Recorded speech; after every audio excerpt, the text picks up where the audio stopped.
time to roll on. Please be seated. Thank you very much. Keep coming in. Mr. Wolfenson misguided you in giving you so much time. But we're ready to go with our next session, and that is a panel, as you can see here.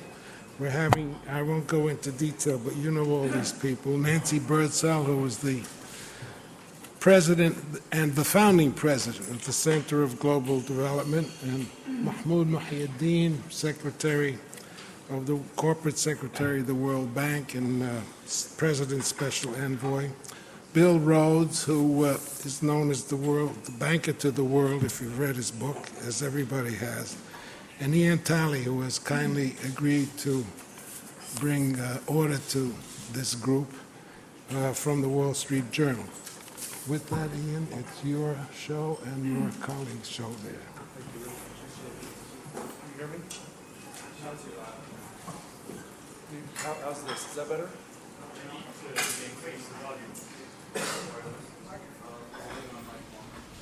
I could raise my voice, but I'm not sure you all want me to do that. Is that better?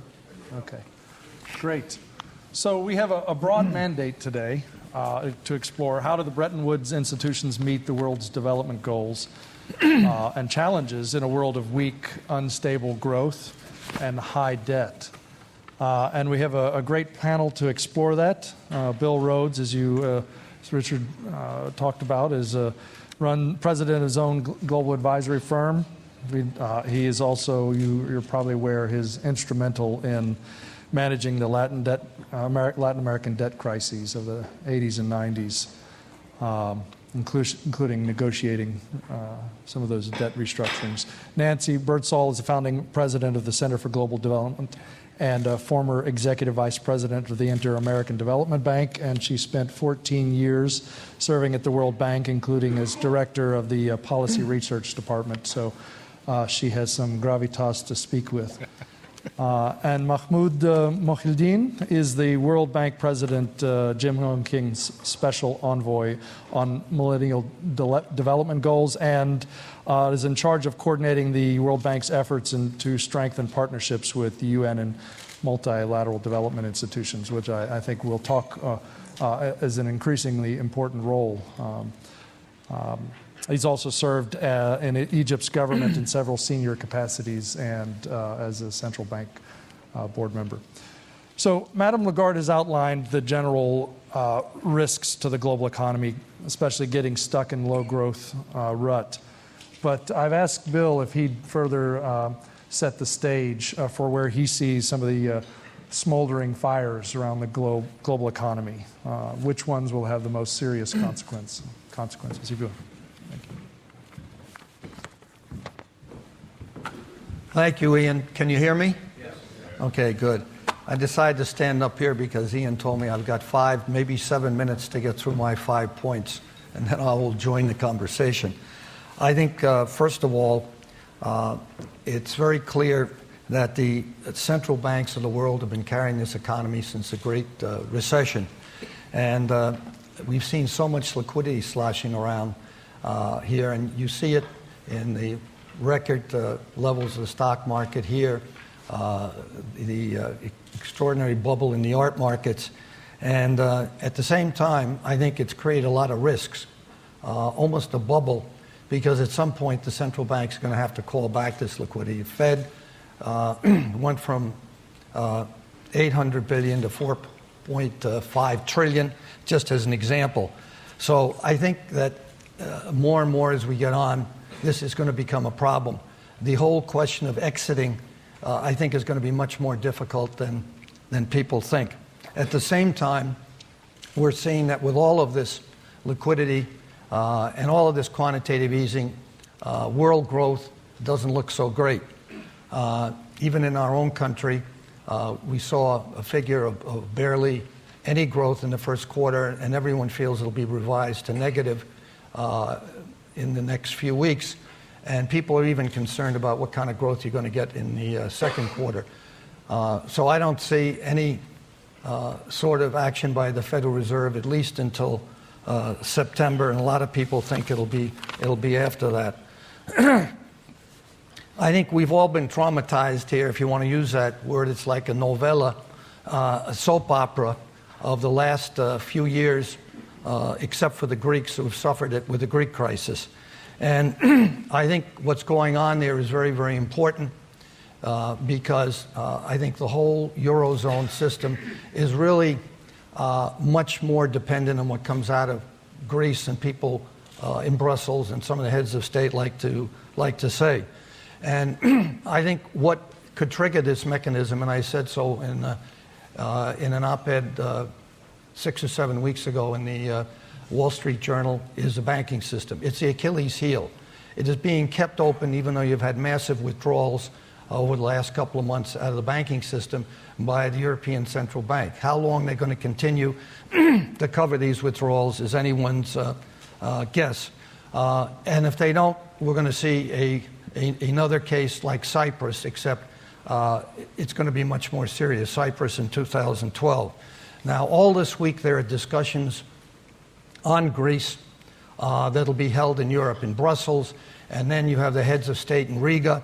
And Varoufakis came out with a statement early this morning that, of course, he's come out with many over the last few months, the finance minister of Greece, that there'll be a deal within a week.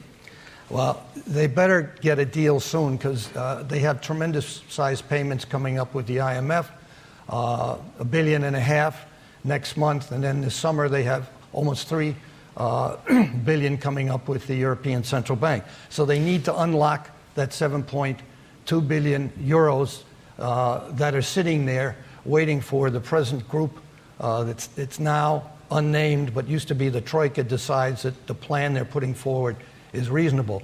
And so I think that's why people are looking at Greece so much, because it could affect what happens going forward. I'd be very surprised if we don't have a default along the way. I don't think you're going to have a Greek exit because the people of Greece don't want it.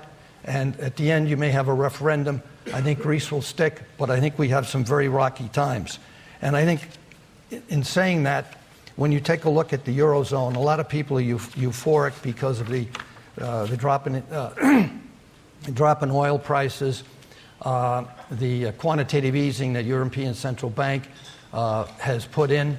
I think the drop in the value of the euro has all helped the export engine and manufacturing in the Eurozone. But what worries me is this whole process, I think, is very fragile.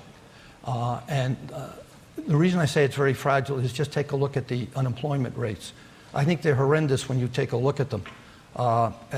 Overall, in the Eurozone, it's something like 11.3%. It's not moving down very rapidly. In Spain, it's 23% overall, but for youth under 25, it's over 50%, similar for Greece, and even Italy has over 13% overall and over 40% for youth, and France itself isn't much better.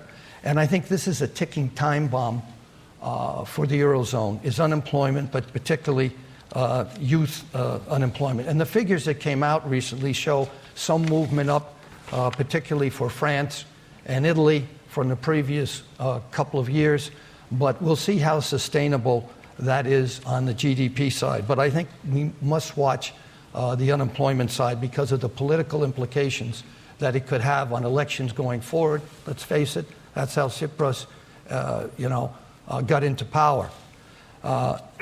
So I think that's something that's very, very important.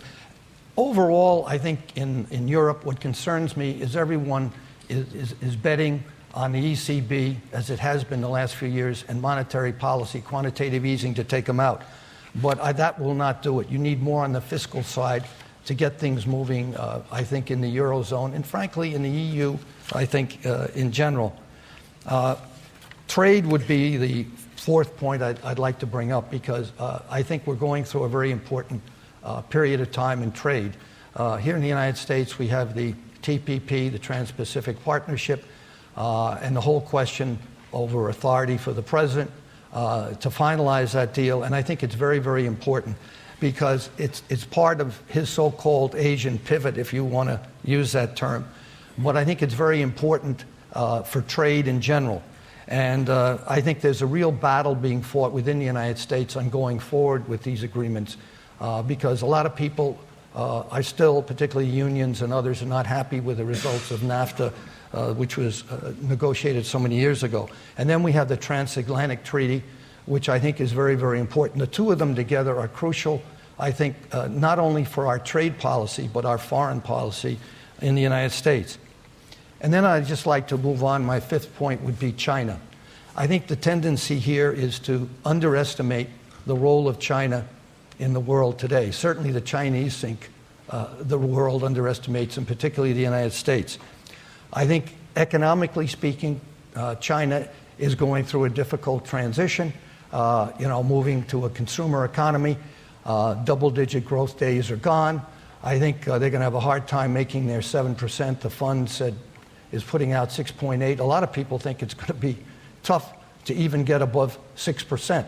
And of course, one has to question the validity of the figures that they turn out. And so I think this is a major, problem for the Chinese leadership, their ability to live up to what they're setting as their goals. I think they have to move forward on financial liberalization, which they've started to, taking off the controls on interest rates, putting in deposit insurance, and moving towards full convertibility. All things they've been talking about for the last decade and have not achieved, but they're finally starting to work on that. And then, of course, you have the whole problem with the buildup of the municipal and provincial debt, the SOE debt, and the shadow banking system. You have the property sector, which is basically in a bubble, and what's going to be happening in all of those areas. So Xi Jinping has a lot on his plate, and of course, a lower growth for China means lower growth for so many of the exporters of commodities, but for the world in general. So I think we have to watch it very closely. Lastly, on China, I think that the administration has not been sensitive to what the Chinese have been asking for a long time, was equal sort of vote, or at least realistic vote, on the size of their economy, a representation in, since this is Bretton Woods we're talking about, in institutions like the IMF, World Bank, etc. And they are very frustrated in this regard. And so you see the Asian Infrastructure Bank come on. That was no surprise to those of us who follow China and travel there regularly, that they were going to do something like this. The problem is that, I think, is that here in the U.S., the administration didn't know how to face this. And suddenly we find that all our allies are suddenly members of the organization, and we're still not sure how we're going to approach it. If we're worried about governance, then we should get in there and try and have an effect on it. And so we now have the World Bank, which we said we wanted to shelter from this, saying they want to work with the Asian Infrastructure Bank, and so does the Asian Development Bank. So I think that our policies towards China, I think, must be, let's say, changed, at least in that degree of representation. So I think those are the quick 5 points I had. Thank you. And so I appreciate it. I'll pass it over to my good friend Nancy. Actually, Nancy is going to sum everything up in terms of how we're going to apply our concerns. But before we do that, I was going to ask Mahmoud if you can help us to understand how you see the World Bank preparing to tackle some of these challenges that Madame Lagarde has talked about and that Bill has talked about, especially in this new era of private financing, emerging market wealth, international consultancies. Very good. Thank you so much, and I'm very pleased and honored to be with you here and with this distinguished panel.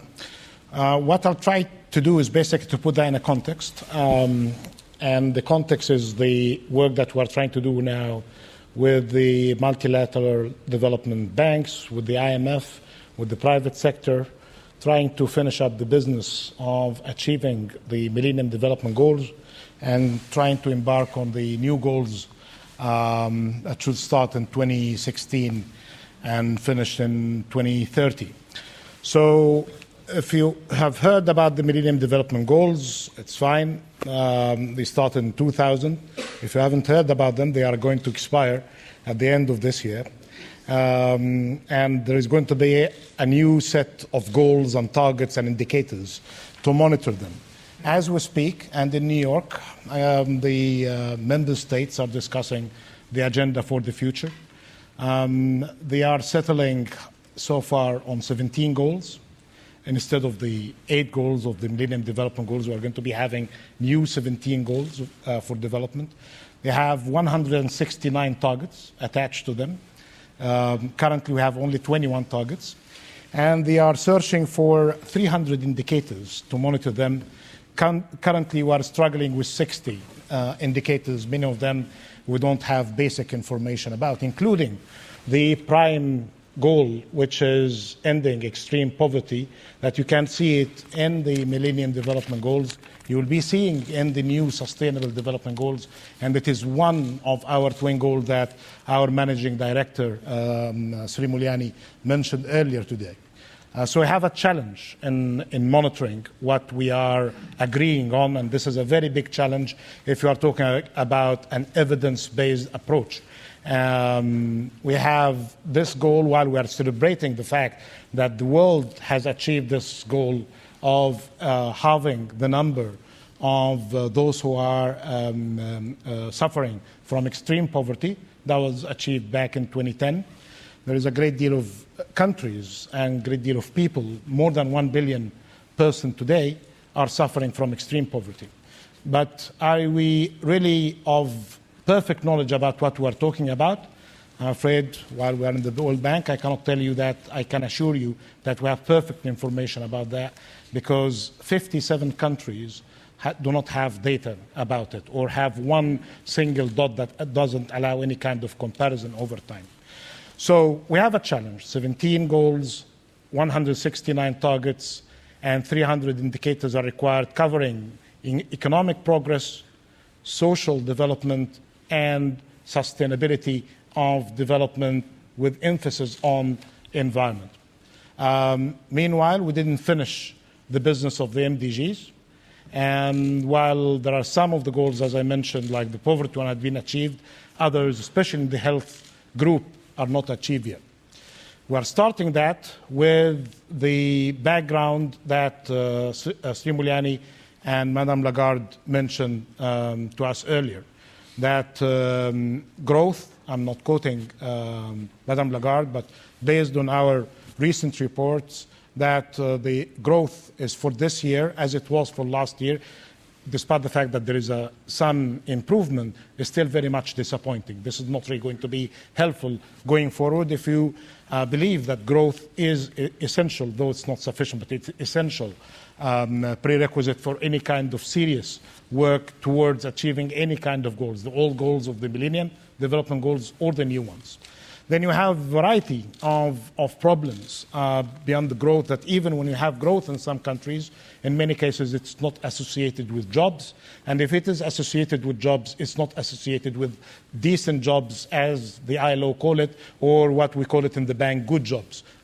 Jobs that can contribute to the society and with sufficient earning to get the people some sort of acceptable standard of living. So here, what we are trying to tackle then, finishing the Millennium Development Goals, they are very much consistent with our twin goals of ending extreme poverty by 2030. The other goal is the shared prosperity one, which is, we are taking a proxy for it. I know that Nancy is not very pleased with the proxy we are taking. She is preferring other indicators. But based on the proxy, which is the per capita income of the bottom 40%, and monitoring their convergence over time to the average per capita income, we are seeing some progress with that you cannot attribute to the World Bank, because we have started to monitor that. It's just the twin goal that we decided 2 years ago. But we are monitoring that, and our global monitoring report that we do with the IMF is trying to help us understanding what's happening there.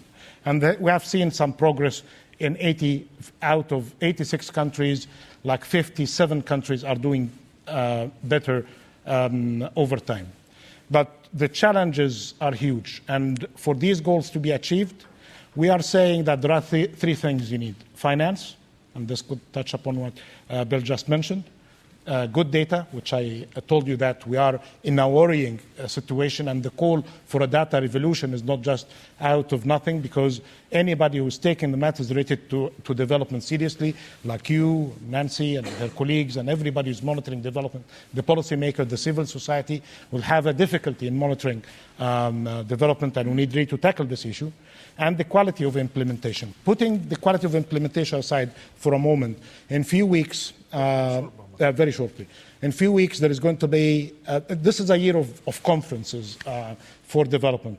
I just mentioned the SDGs. They are going to be hopefully blessed in September at the periphery of the General Assembly meeting of the United Nations.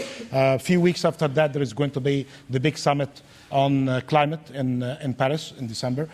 Earlier than that, in July, there is going to be the big conference on finance for development that's going to be tackling this different aspects of finance, including the role of banks, multilateral development banks like us, the role of official development assistance, the 135 billion that by every measure they are not sufficient to achieve the goals, the role of the private sector, which is being called upon now to be leveraged in order to achieve the sustainable development goals. So all of the talk today is basically about how to mobilize the resources and how to leverage the private sector.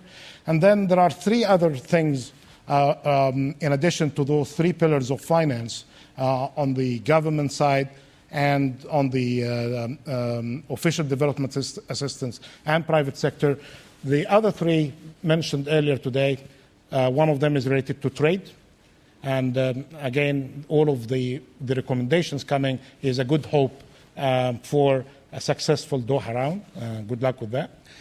The second is clearance on matters related to debt sustainability.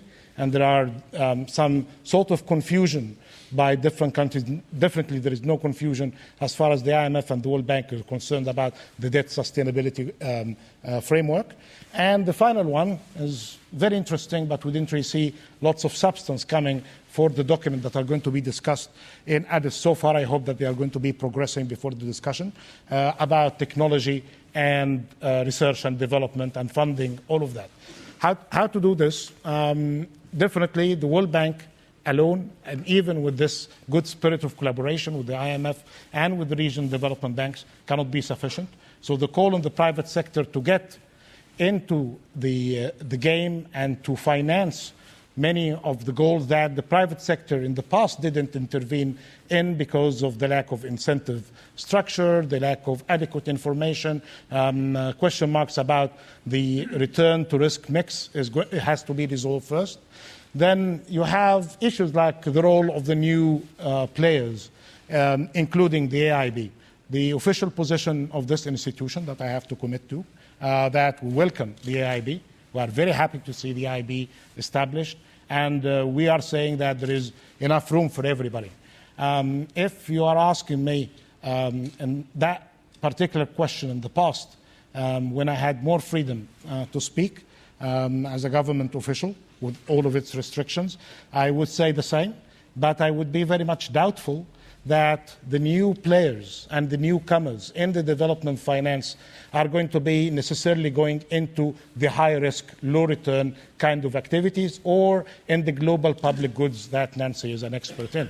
So this will tell me that my institution, the World Bank today, will have a room to play and room for maneuver as well to establish itself better going forward. But this could be subject to questions that I'd like to get into. Thank you. I'm sure we will get into them, in fact, very momentarily. Nancy, you recently wrote that the World Bank, quote, faces an existential threat of growing irrelevancy, end quote. That's a strong statement. Given what Mahmoud has just outlined as both the challenges, the enormity of them, the complexity of them, and the problem of dealing with both debt and financing and development, is the World Bank equipped? Can it handle these challenges as it currently stands? Yeah, is the World Bank fit for purpose? Yes. Let me start by thanking Ian and the Bretton Woods Commission. It is an honor and a privilege and fun to have this opportunity. I was thinking it's nice and it's fun and intimidating to see some friends in the audience that I hope will raise questions about what I want to say. I think both of the prior speakers have mentioned the AIIB and its relation to development and to the World Bank especially. So what I'd like to do is take off from that a little and just go quickly through my 3 wishes for the World Bank and end a little bit with some commentary on the AIIB and its relevance for the 3 wishes. So the first wish is that the bank would return to the founder's vision, which really was about the World Bank as a collective enterprise, a credit cooperative that would provide investment capital to borrowing countries that would crowd in the private sector, help build or rebuild capable states that would be accountable to their people. I think of it more as, in the medium term, building middle-class societies. My concern about the bank is that it is, the image of it, and in many respects some of the work that it does, is becoming more and more like an aid agency. Not to say that IDA isn't important, but there are lots and lots of foreign aid agencies in the world now, many more than there were in 1945, 44, 46. And the question is, what's the comparative advantage of the World Bank? Is it in being an aid agency? And this is related a little bit to the framing of the mission of the World Bank. Of course, we want elimination of extreme poverty in the world. It should be a sustainable development goal. But is it appropriate as the first of the 2 goals for the World Bank? It may be appropriate for USAID. It may be appropriate for some UN agencies. I'm not sure it's appropriate or helpful in the medium term for the World Bank. $1.26 a day is not the point in most developing countries, who are the borrowers and members of the bank. Most developing countries, emerging markets in particular, they do want inclusive and sustainable growth as a means, among other things, to reduce extreme poverty. But the point for them is about growth. And historically, it's been the creditor countries, the rich countries, that have focused more and more on elimination of poverty and have infused that through IDA into the IBRD, windows, goals. And that's created a kind of tension with the borrowing countries, particularly the emerging markets. My second wish for the World Bank is, as Mahmoud mentioned, that either the US or the leadership of the bank would be very explicit and say, we need from our members a mandate and an appropriate instrument to address the issue of global public goods.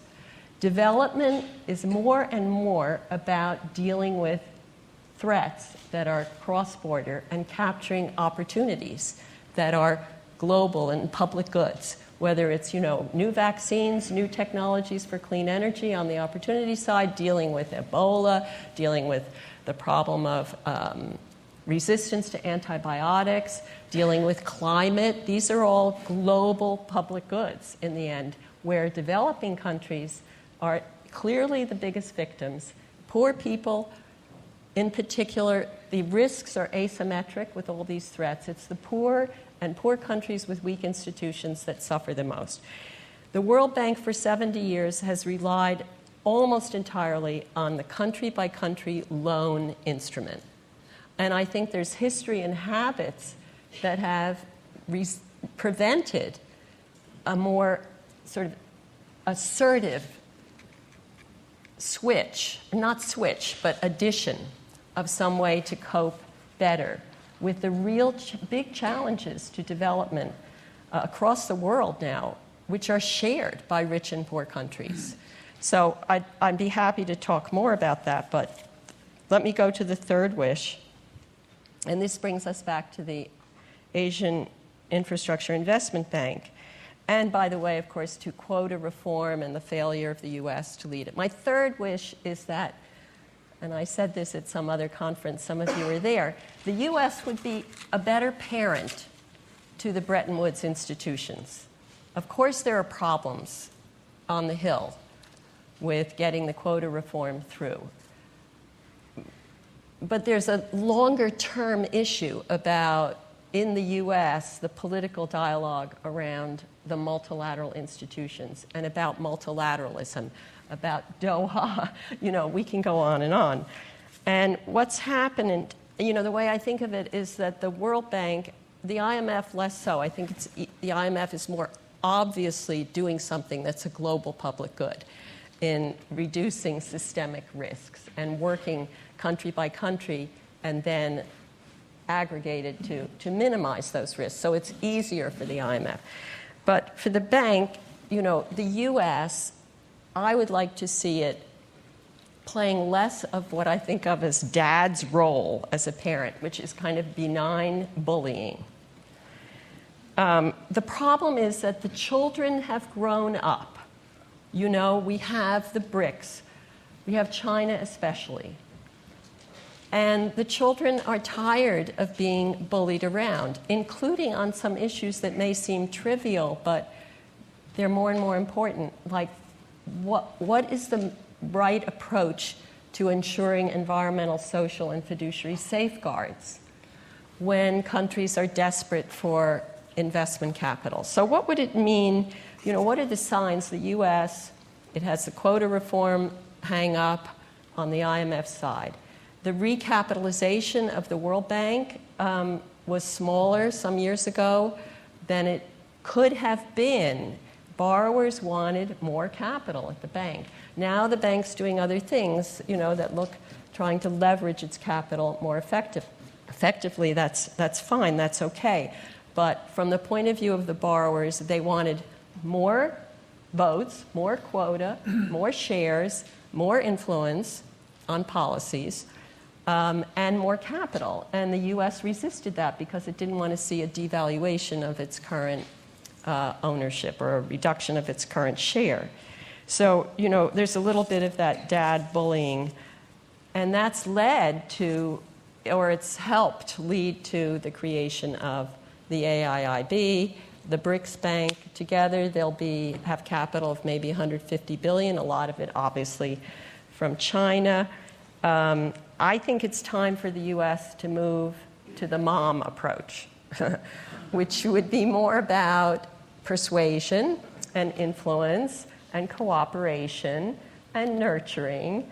And I think the U.S. got a little embarrassed and had to do some backpedaling on the AIIB.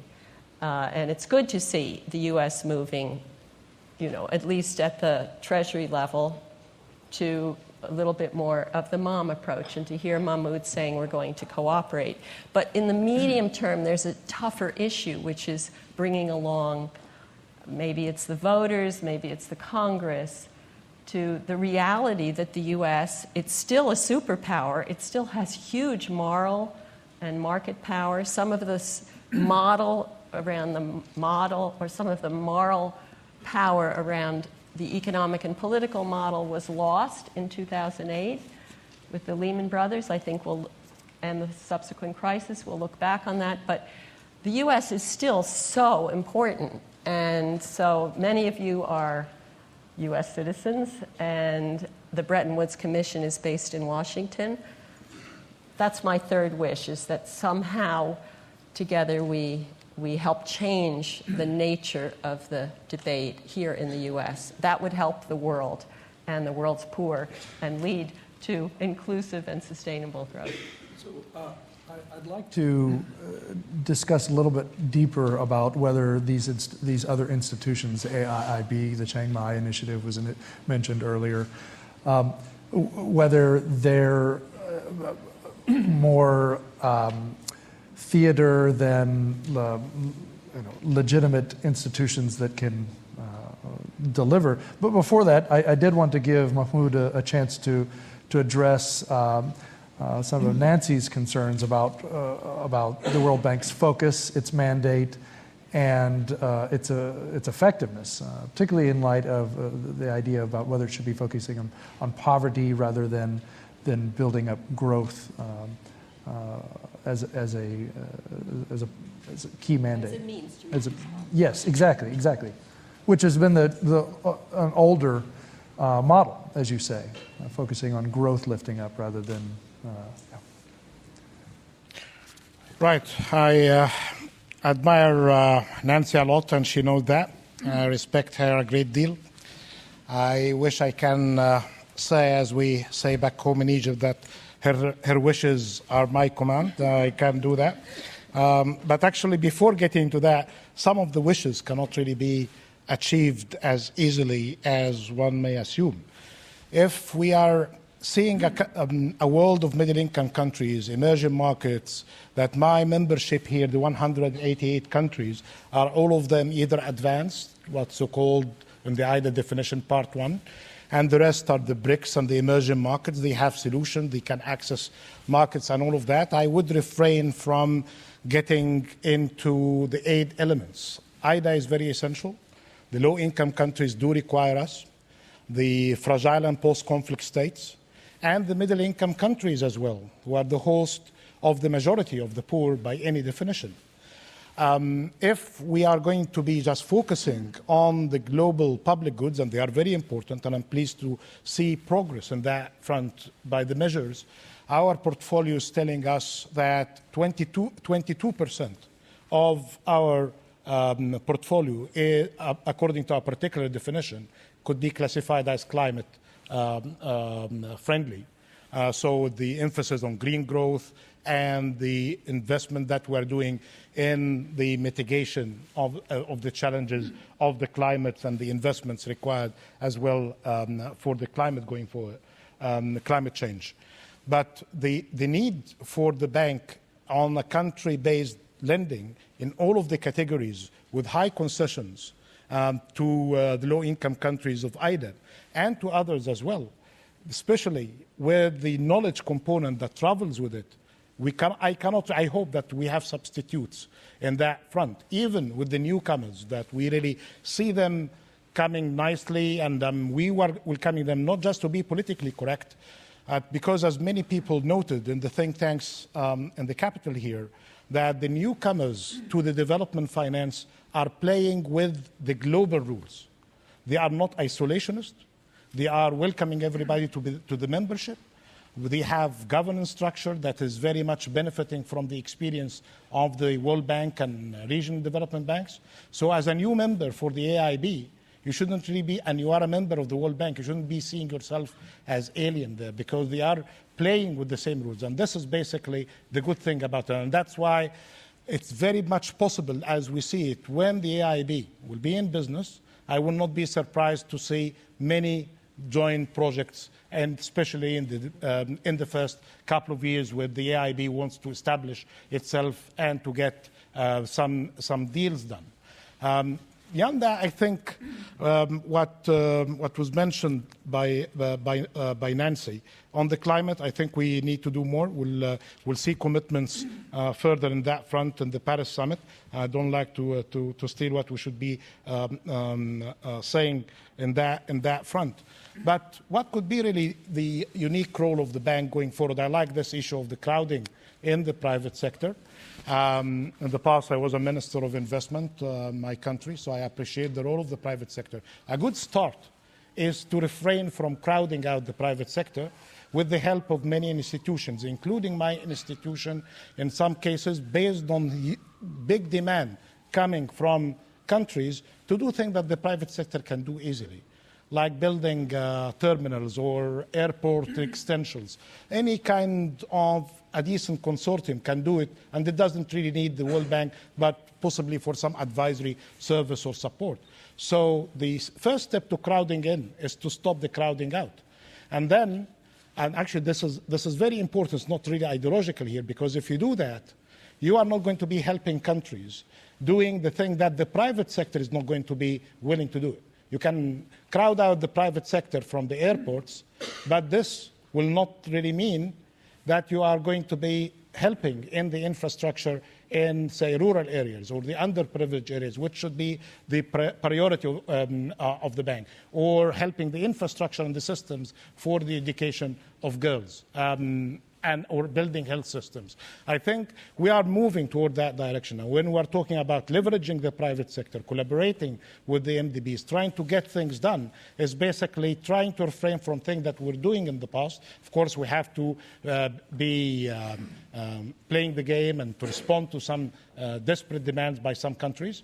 But at the same time, our twin goals cannot really be achieved by some of the old models of financing. And this is what we're seeing ourselves different going forward. Sure. So I hear there may be some overlap in terms of what you're saying. You were talking about, Nancy, meeting the development goals through growth, and a key part of that, at least as advocated by the IMF and the World Bank, is infrastructure development. There is a clear public. Yes, exactly. There's a huge gap between what is needed versus what is being financed. Financiers looking at and the amount of debt that's out there are questioning the returns on that investment. So I could see the World Bank being a better facilitator of those with its expertise. And coming back to the AIIB, I think it interesting. I'd love to see a comparison of the amount of bilateral investment that China has done over the past several decades without sort of any sort of oversight, checks and balances, seeing what the actual product of the infrastructure is and its impact versus what it could be versus its lending at the AIIB, which will have some measure of oversight. Bill, you wanted to make a comment on the AIIB, and I wonder if you could tie in the legitimacy of these institutions.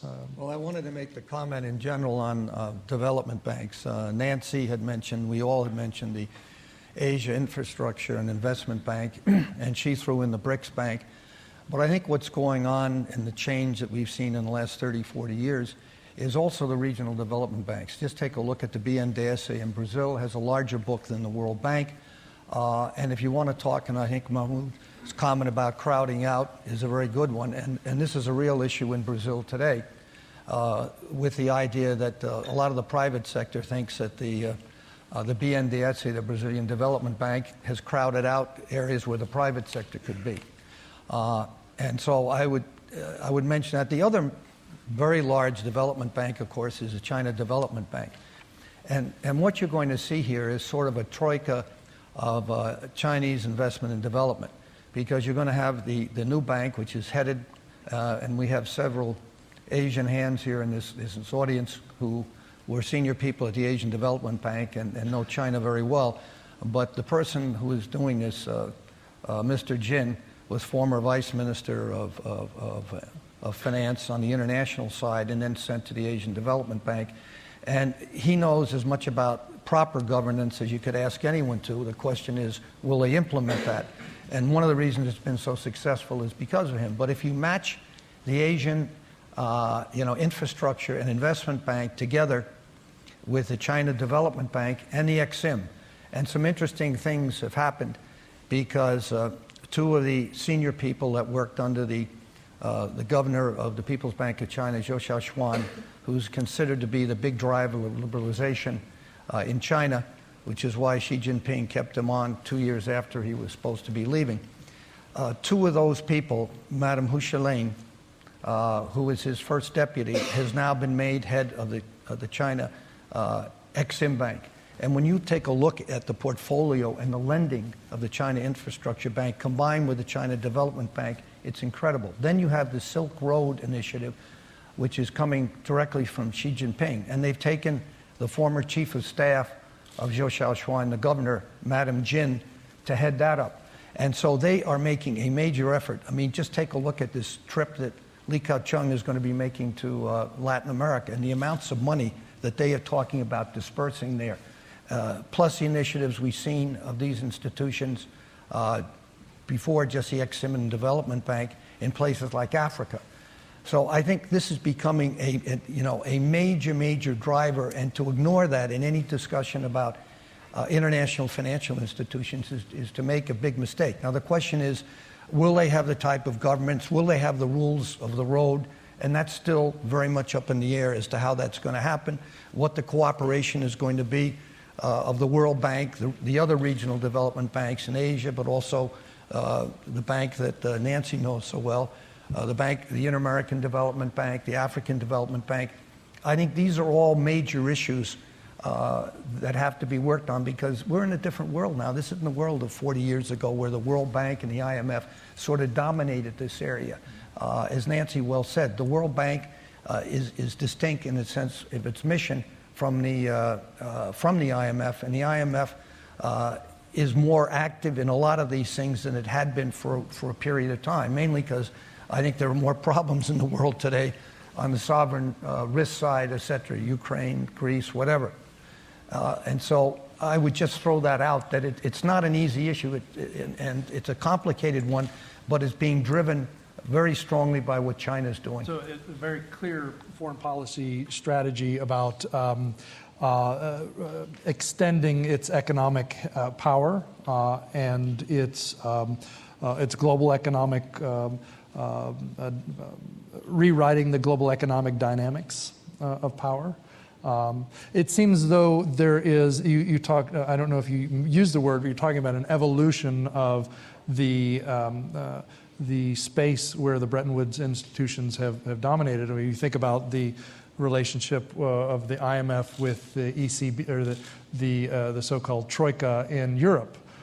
You see, I think Whitney de Beauvoir mentioned the relationship of the IMF lending and with the contingency reserve arrangement is still an IMF regional facility. The Chiang Mai initiative has a similar sort of setup in terms of regional swap lines because I think the Fed wants to maintain its own doesn't want the IMF to set up short-term contingency lines. So you have a devolution, it seems, of the traditional Bretton Woods Committee power that was centered here.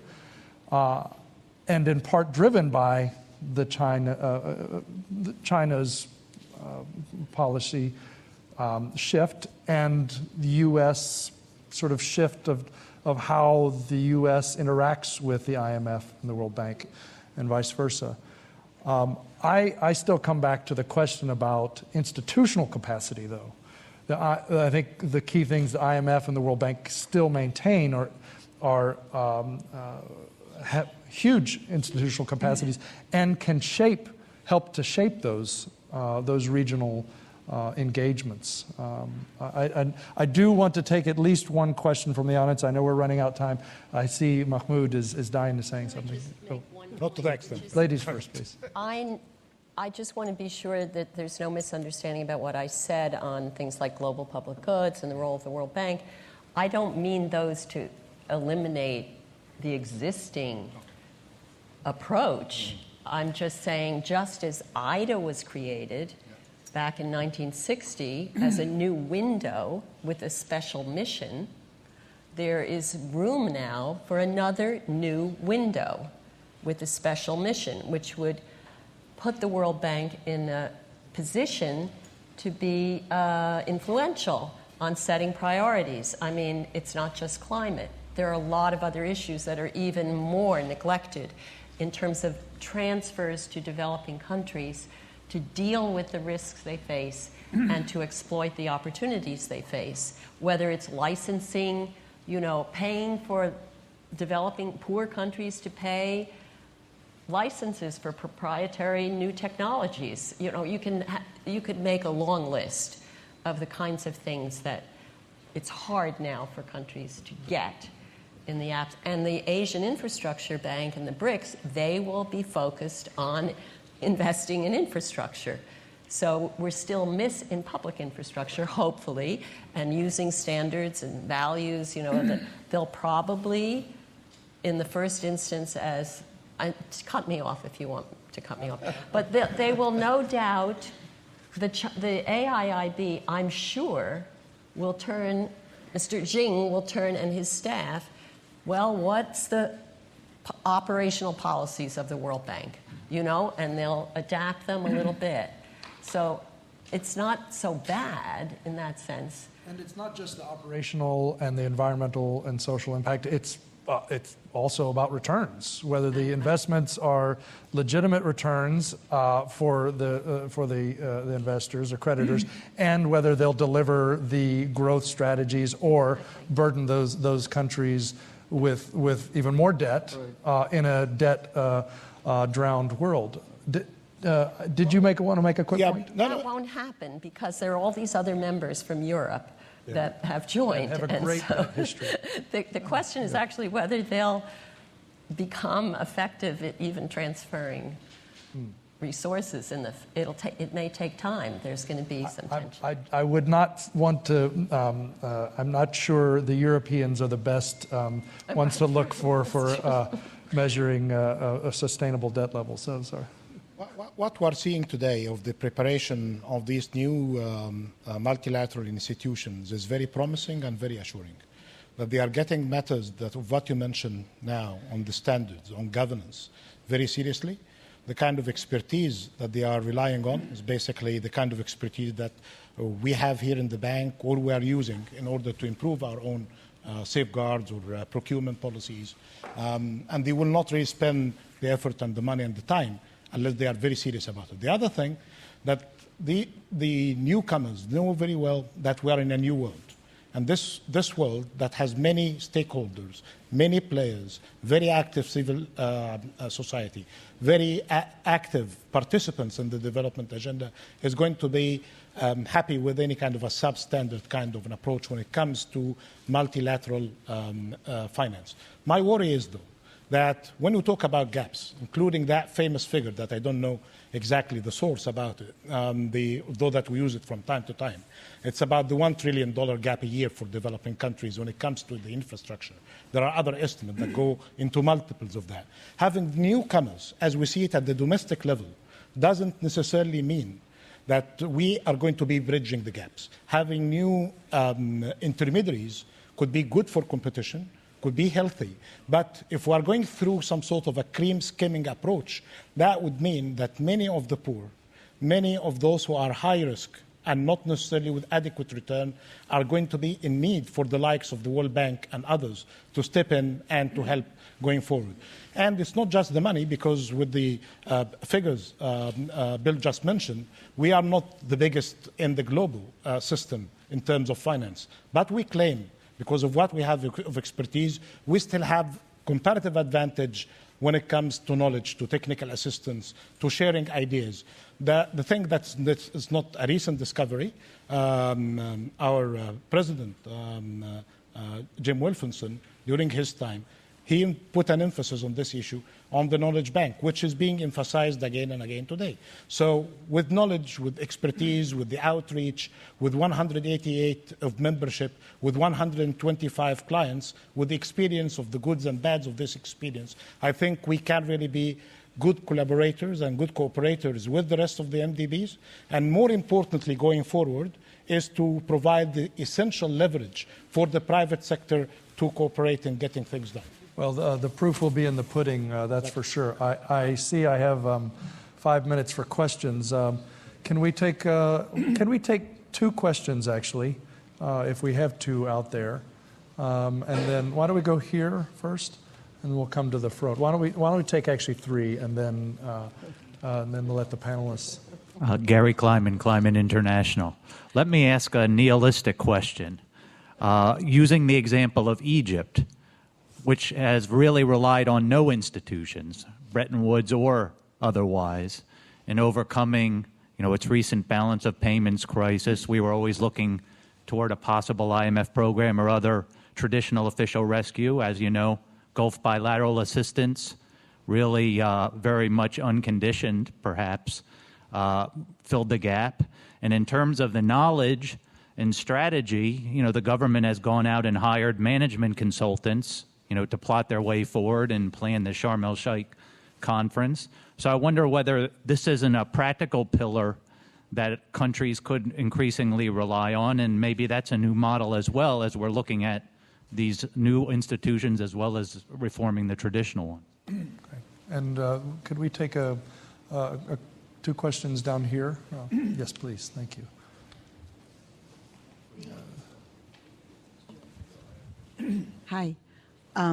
Kathleen DeWar from the OECD, and I want to direct this primarily at Bill and his comments about China. In terms of how China sees the return on investment of all their investment activities, could you comment on their goal of exporting unemployment to Africa, Central Asia, and Latin America? And was there one more question? Thank you. Richard Frank from Darby, Franklin Templeton Investments. The discussion about the emergence of the AIIB, I think, creates against the backlog of what certainly a number of speakers are talking about, the role of the bank going forward.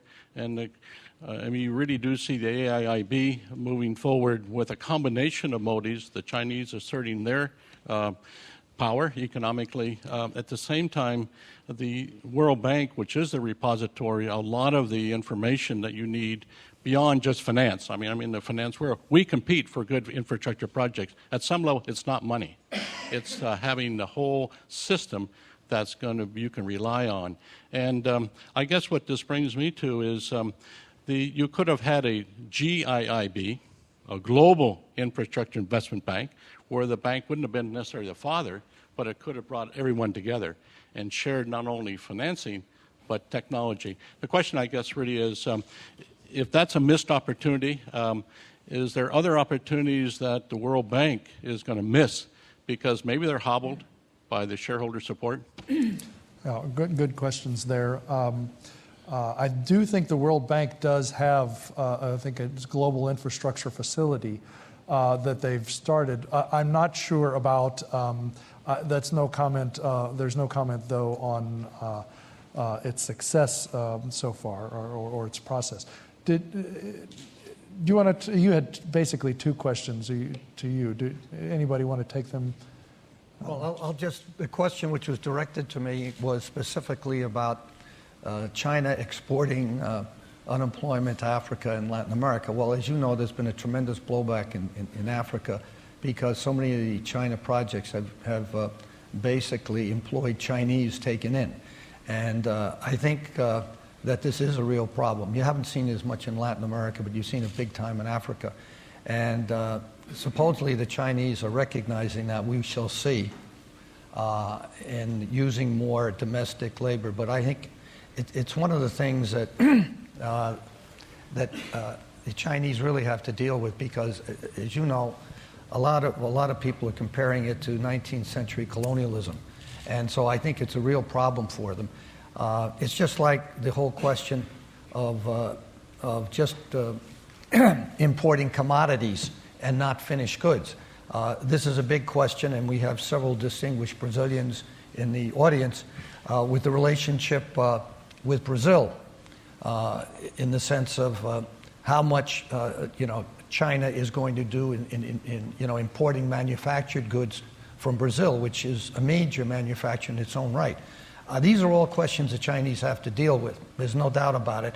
And otherwise, these investments will not help their image. So it's a very good question. It's a very major problem, I think, for China to tackle. And the AIIB, would it not also allow some ability to address those in a more transparent way? So, Nancy, you wanted to say something? Yeah, I just wanted to indirectly answer some of the good questions by saying why I want a better capitalized and more adventuresome World Bank. Because the World Bank is the only institution right now in the development landscape that has a particular comparative advantage. which is that it's global, this knowledge sharing across countries. It's not just infrastructure, as Mahmoud emphasized. So, it's a precious institution. And what I see is that the borrowers are not particularly happy with the arrangements right now. And that's why the children who are now grown up have said, we're going to start our own banks and we're going to do more Chiang Mai on the, so that's okay. That's okay. As Mahmoud said, competition is okay. Fragmentation, as long as there's transparency, is okay. But in this new landscape with many institutions, many poor people in middle-income countries, the question is, what is the comparative advantage of the World Bank? We know what it is for the IMF. There's a clear vision. I think that it's time to rethink what is the vision for the World Bank going forward. So, what combination, and shouldn't it be bigger? And shouldn't the U.S. in particular, the mother and the father of the Bretton Woods institutions, I would like to see my own country step up and return to a position of leadership in terms of all these things, capital, vision, the whole works. And in a world in which that will be a healthy thing, because China is there with its vision and its ideas about its role in the world. So this is an opportunity for the U.S. to influence an evolving global architecture, and the World Bank is in a midlife crisis. Well said. Is where I well think said. you're going. So hopefully it's a midlife crisis. That's a good title.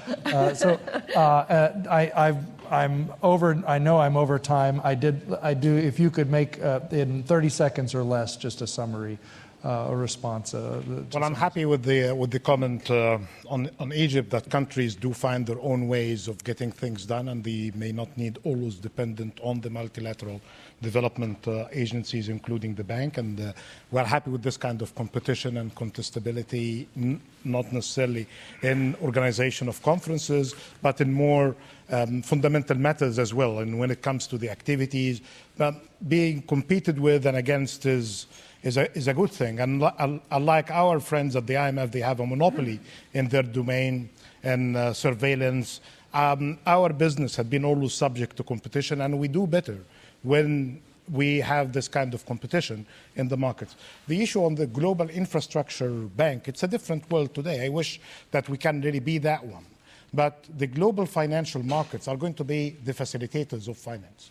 While it has this impressive title, the Global Infrastructure Facility is only a facilitator for the preparation of projects. We hope it's going to be bigger, and it's just its first year of work. I don't really have much to comment on the positions of different borrowers, given that we are in the middle of the shareholding review now that should be ending before our annual meetings in Lima in October. I'm very pleased to see that we're progressing nicely, and there is a good collaboration between the different members. Of course, there are issues and elements, no secrets, of tension between the founders and between the emerging players, and the aspiration to have more convergence to the economic reality of today that has been happening. This institution had been progressing. The share of developing countries is close to parity now between advanced economies and the developing countries, but we are still especially after adding the 25th chair is occupied today by Africa. But we are progressing toward that. I think it's very early to say what's going to be happening in that review, whether the outcomes of that review is going to be to the satisfaction of every member. But we are in the middle of the process, and I hope that we'll get the news soon when we are in Lima. But many countries, including the US, are in a very comfortable position because of its economic weight. So any kind of revision may not really harm the US position. Again, I will not elaborate on this.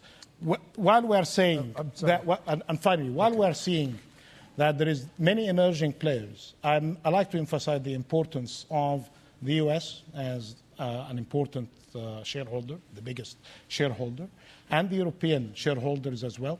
And while the last century was very much the American century, as was called, this century, quoting my friend Ian Bremmer, is just a century. We don't know who is going to be. Is it for the emerging players? You cannot judge on that century in 2015. But we're trying to be accommodating to these differences. I think those are excellent points you make, Mahmoud. I think we'll have to leave it there. Some great points. Can we give a round of thanks for our panel members? Thank you. That was a stimulating, invigorating dialogue, and I wish we could go on for more hours, but we have another program to go to, and that's the future of the Bretton Woods Committee. That'll be at lunch, and we're going to the Wolfenson Atrium, which, as you go that way, I'm sure most of you know where it is. And we'd appreciate, it'll be a buffet lunch.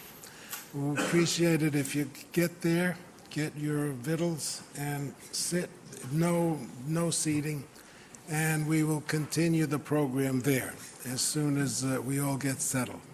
Thank you very much, and thank this panel.